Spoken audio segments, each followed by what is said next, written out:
So I only served 4 areas in my mission.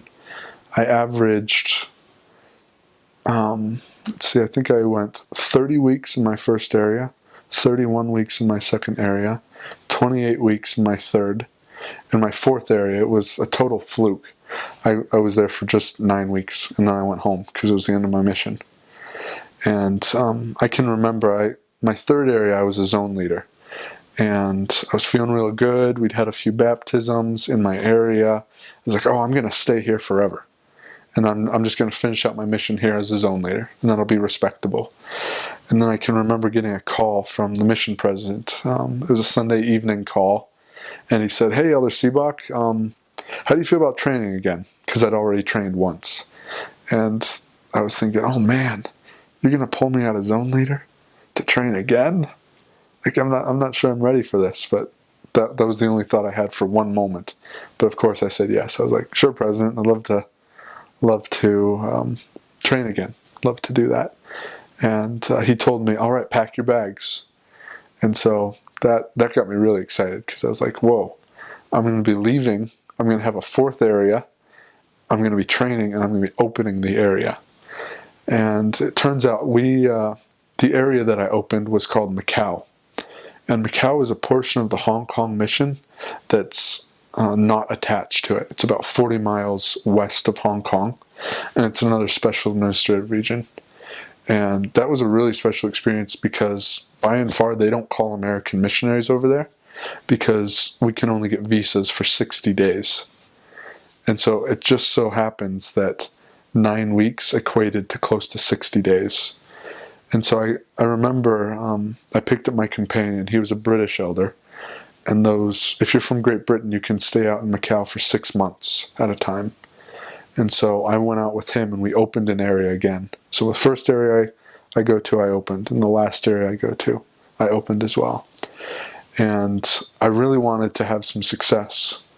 And so that first weekend or so, my companion and I, my new companion, his name was Ellen McSweeney, we decided that in those 9 weeks we were going to get a baptism. We didn't care how hard it was going to be, because we were going to be finding every day in the middle of May, which is like right as it's getting really hot in Hong Kong and in Macau. And so that first night, I remember we borrowed another elder companionship, their phone, and we were calling through potential investigators, and we were able to schedule this man. His name was John. And he answered the phone. It had been about 5 years since missionaries had contacted him, and he had been an investigator 13 years before that. So it had been a long time since John had heard from the missionaries or heard about the church. And total miracle. He scheduled that night. We were calling him, and we just said, hey, tomorrow we're going to be at the church. Could we meet with you? And he said, I think I can do that. And so he scheduled. And then the next call we made was to a fellowshipper. We'd never even met the fellowshipper. We called him up and we said, hey, we're new elders to this area. Do you have time tomorrow? You could help us fellowship for a lesson?